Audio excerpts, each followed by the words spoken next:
Oh gosh, it's the opposite. It's the other team.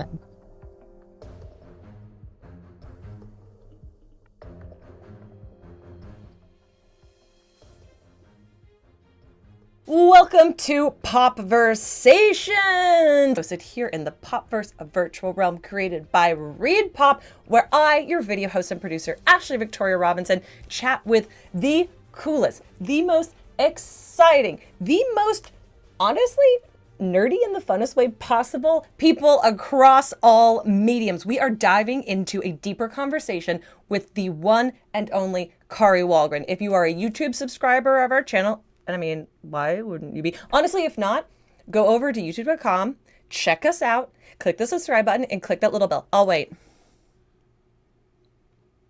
Welcome back! And I am so excited to share more of Kari Wahlgren's genius with you today. This second half of our interview is very, very long awaited. I know a bunch of people came over just to see it. Without further ado, Aunt May in your friendly neighborhood Spider-Man, teasing some of her fun future roles. Please join me in welcoming Kari Wahlgren to Popversations. How many action figures of characters you've played do you have? I'm embarrassed. Like if you were to look outside my studio right now in my office, there are shelves and shelves. And I've had to be kind of selective Yeah. because I actually have a lot more in storage that I don't have on the shelves. But man, I've got way too many. That's the short answer is I've got way too many. Is there such thing as too much though? Dangerous. My shelves would maybe beg to disagree, but nah, you can never have it.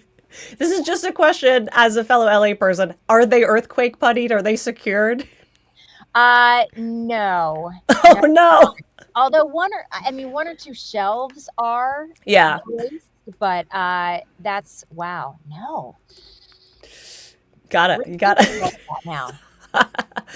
In Skeleton Crew, you have the dubious credit of additional voices. Yes. For anyone who doesn't know what that means, would you explain what it means to come onto a project and provide additional voices? Man, you know what? That is such a beautiful umbrella term, and it can encompass a lot of different things. So sometimes if you are like with Skeleton Crew, we came in, we actually did a loop group together. So, you know, if you're seeing any scenes where there's a big group of aliens and stuff like that, and they're all like, "Wah!" in the background, that's usually us going, in the background.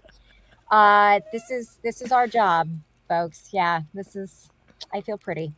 So additional voices could be us, fighting or muttering or something like that. Or sometimes you'll have one of the on-camera actors and maybe they get punched in a scene, but they didn't get the, so they'll bring in somebody like me to go, and sync it up to the person that's getting punched or something like that. And, in cartoon features and things like that, sometimes you'll just have little characters here and there that have one or two lines, but they don't want to say tavern keeper or something like that in the credits. They'll just put additional voices. So it can mean a lot of different things. So it sounds like it encompasses both scripted and unscripted performance. Perfect. That's exactly it. Yeah. You have had feet in many, many different franchises: Marvel, DC, Star Wars, Star Trek. When you're working on properties with such dedicated fan bases, is that intimidating or is it like really fun? It's a little bit of both. When I'm doing like smaller parts and things like that, I don't think I feel quite as much pressure, but there have been a couple of, especially superhero franchises, where I've come in to play a bigger role. And I was a big comic book nerd growing up. Like I would read a lot of comic books. And so I put a lot of pressure on myself with certain roles that I've gotten. Emma Frost was a huge one. I mean, you look exactly like Emma Frost. I would assume that was very natural. Bless you, darling. Bless you.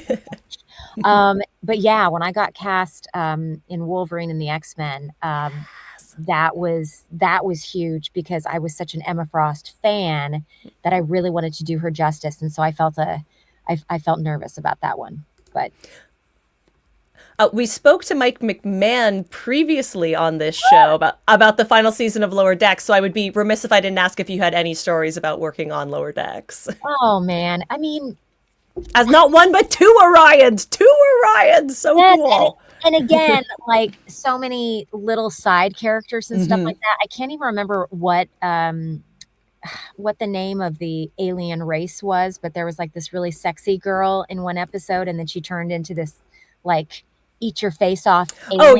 yeah, Yeah, yeah, you're like, oh, that girl. Yes, Yeah, exactly. it was a lot of fun to play. Um, the fun thing about that one is that Mike and I have worked together on other shows before Lower Decks, and so there's just that fun camaraderie of, we've got this little thing. Let's bring Kari in to do this, or we're gonna experiment with this character. Why don't you just try a few different things? So it's I don't know. A lot of times for me, it's just the collaboration with the other team members and stuff, and we just have a lot of fun in the studio. Was it different working on Lower Decks than Solar Opposites, which is the other show that he's in charge of that I know you've also Yeah. been on? Yes. Oh my gosh, Solar Opposites. I love Solar Opposites. Like I have my tiny Jessie on my desk. I Oh love it my with gosh. all my heart and soul. Yeah. Praise be to under her bow. Oh, Or exactly. whatever, yeah. Sister Ballista. That was so Solar Opposites. I started out playing this character Nova, and she turned into, when they started going into the wall Yes. a lot more, she turned into Sister Ballista, and that was another kind of wonderful experience where I started out with something that I thought was going to be a smaller part, and they really grew it over the course of the seasons, and so that's ended up being a really fun challenge. They just kind of give me more and more to do, and that's always great fun. So, and I've Are had some there very healthy lines on Solar Opposites. I will say that as well. I thought that's never going to pass the censors, and then it did. So, Oh, in the streaming era especially, it's amazing what even studios will let people say with their yeah, full chests. I love it very, very much. yeah, 100%. Are there any roles that you've played, even like the teensiest, tiniest ones, that you think didn't get enough attention and we can encourage viewers to go and seek out when they're done here today?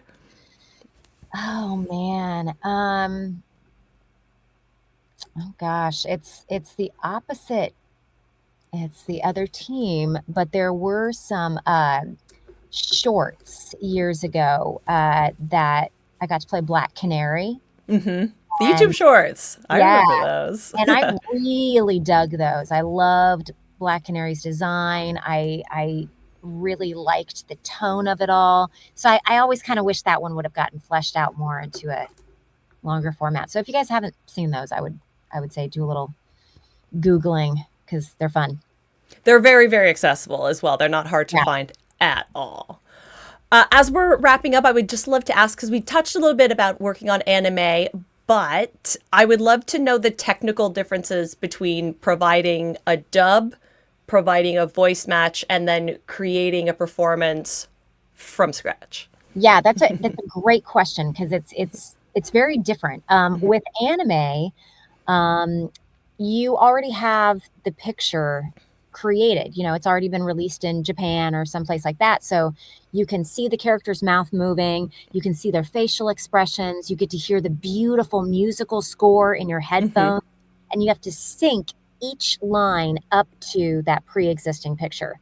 So, you may want to say a bunch of words, but if the character's mouth just goes, you can't say, I love you, I've always loved you, and I'm going to love you for the rest of my life. You have to say, I love you. So you're kind of locked into a lot of the timing of what's already been created. If we're doing something like Your Friendly Neighborhood Spider-Man, we record the lines first and then they animate to us. Much easier. So it's definitely easier from a technical standpoint. But in some cases, you have to wait a lot longer to see how the animation all turns out and like, ooh, what's it going to look like? And then lastly but not leastly, what are you geeking out about right now that you're not working on? So I guess nothing comic books, because you're the queen of all comic book Oh my gosh. adaptations. Let me see.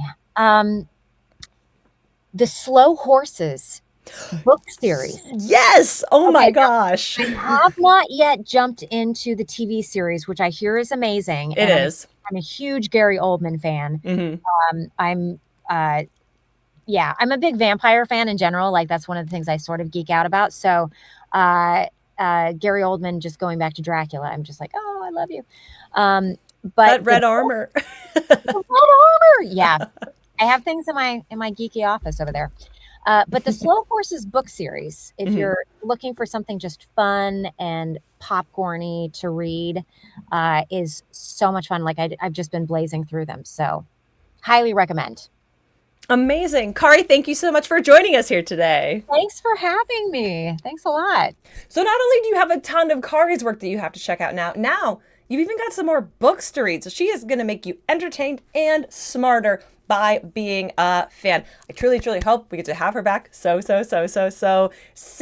If you want more on Kari, if you want more on your friendly neighborhood Spider-Man, if you want more of all this kind of goodness, be sure that you are checking out thepopverse.com, where we have articles, videos, and just so much more. Everything that you could want, we have right here for you. I have been your video host and producer, Ashley Victoria Robinson. Thank you for joining me for another episode of Popversations, and I will see you next time.